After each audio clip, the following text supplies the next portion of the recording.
Here are 10 foods you should stop consuming to solve 90% of your diabetes. Number 10. Sugar-sweetened beverages. Individuals with diabetes should avoid sugary drinks. For example, a 12 ounces can of cola contains about 40 grams of carbohydrates, which is a significant amount of sugar. Most diabetics aim to consume only 30 to 50 grams of carbs per meal, depending on their gender and activity level. So, 40 grams in just one drink is too much. Other sugary drinks like tea and lemonade have around 45 grams of carbs per cup. Even 8 ounces of soda or apple juice has about 25 grams of carbs. These beverages often contain high fructose syrup, which is linked to insulin resistance and diabetes.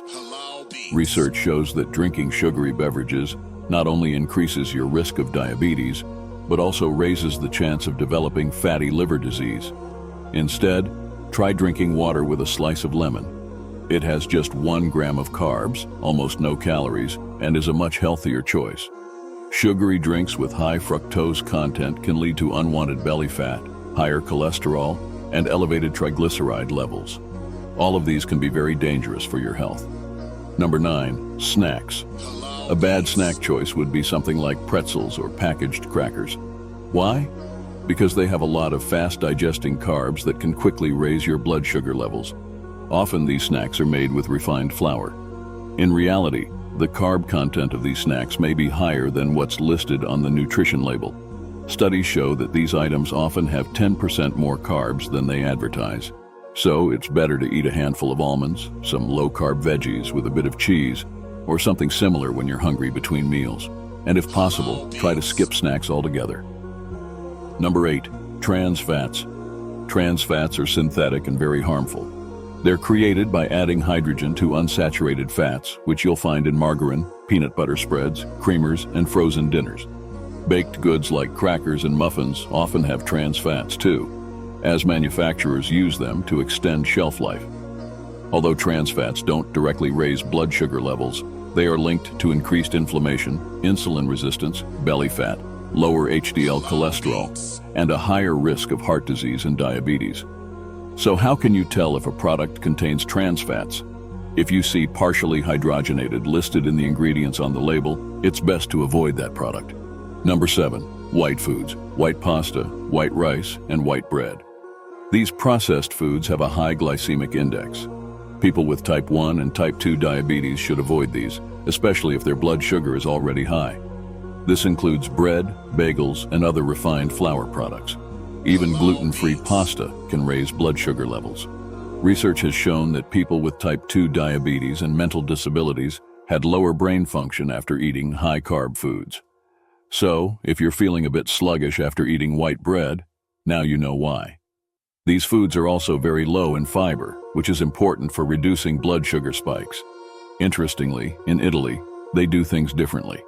Italians use high-fiber ingredients in their food, cook with olive oil, and stay active, which helps them burn off the carbs. By now, you probably know that replacing low-fiber foods with high-fiber ones can definitely lower your blood sugar levels. For diabetics, this swap can also reduce cholesterol because fiber binds to cholesterol. As a result, insulin resistance decreases. High-fiber foods also improve your gut health, which is crucial for your overall well-being. Number 6. Cereal. If you have diabetes, starting your day with cereal is one of the worst choices. Despite claims of being healthy, most cereals are packed with sugar and carbs and have very little protein. Protein helps you feel full and satisfied longer and keeps your blood sugar stable throughout the day. Even so-called healthy breakfast cereals aren't great for diabetics. For instance, granola has 44 grams of carbs in just half a cup, and only about 7 grams of protein per serving. It's better to avoid cereals and choose a protein-based, low-carb breakfast to help manage your blood sugar and control your appetite. Number 5. Dried fruits. Fruits and berries are generally fine, but dried fruits are a different story. Fresh fruits provide vitamins, minerals, antioxidants, and fiber, which are great. However, when fruits are dried, the water is removed, and everything becomes more concentrated, including the sugar. For example, a cup of grapes has about 27 grams of sugar and some fiber, but a cup of raisins, which are dried grapes, has about 115 grams of sugar. That's a huge difference. If you're eating dried fruits, you need to be very careful with your portions. If you can't control your portion size, it's best to avoid dried fruits altogether.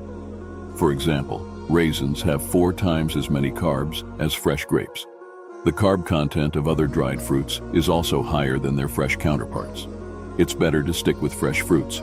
Eating fresh berries, bell peppers, pears, and oranges with minimal sugar content can help you lose weight and keep your blood sugar levels in check. Number 4, flavored coffee drinks. Drinking coffee has been linked to a lower risk of diabetes, but fancy coffee drinks like those from Starbucks are more like liquid desserts than nutritious drinks.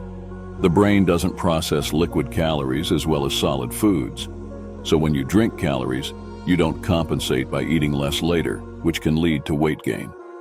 For example, a 16 ounces caramel macchiato from Starbucks has about 60 grams of carbs, while a blonde vanilla latte of the same size has around 30 grams of carbs. It's better to choose regular coffee or espresso with a tablespoon of heavy cream or half and half to keep your blood sugar stable and avoid weight gain. However, keep in mind that if you have diabetes, caffeine can cause a small rise in blood sugar due to increased adrenaline, especially in the morning. Number 3, French fries. Even if you don't have diabetes, it's best to avoid French fries.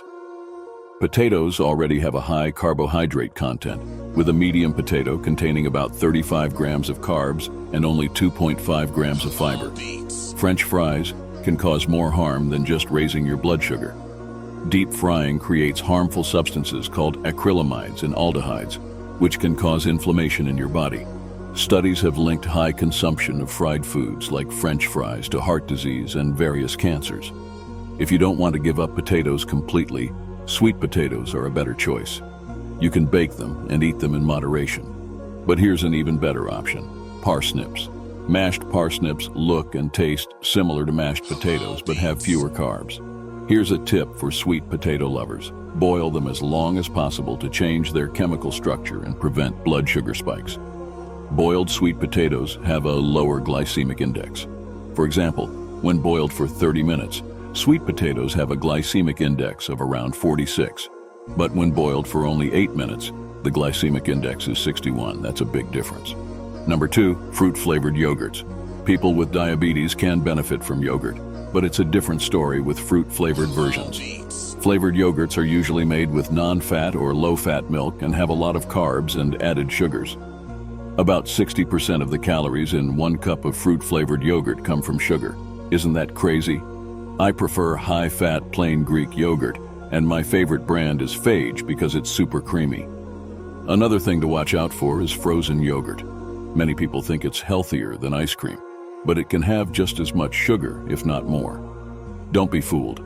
Choose plain whole milk yogurt instead of sugary flavored yogurts. Plain whole milk yogurt has a lot less sugar and fewer natural carbs, making it much better for managing blood glucose levels, cholesterol, and overall health. Number 1, natural sugar. These natural sweeteners, like those found in candies or cookies, are almost as bad as white table sugar. They might be a different type of sugar, but they still raise your blood glucose levels. These natural sweeteners don't have much fiber, so they're not much better than processed white sugar. They can significantly spike your blood sugar, so it's best to avoid them. If you found this video helpful, be sure to check out our other videos on managing diabetes through diet.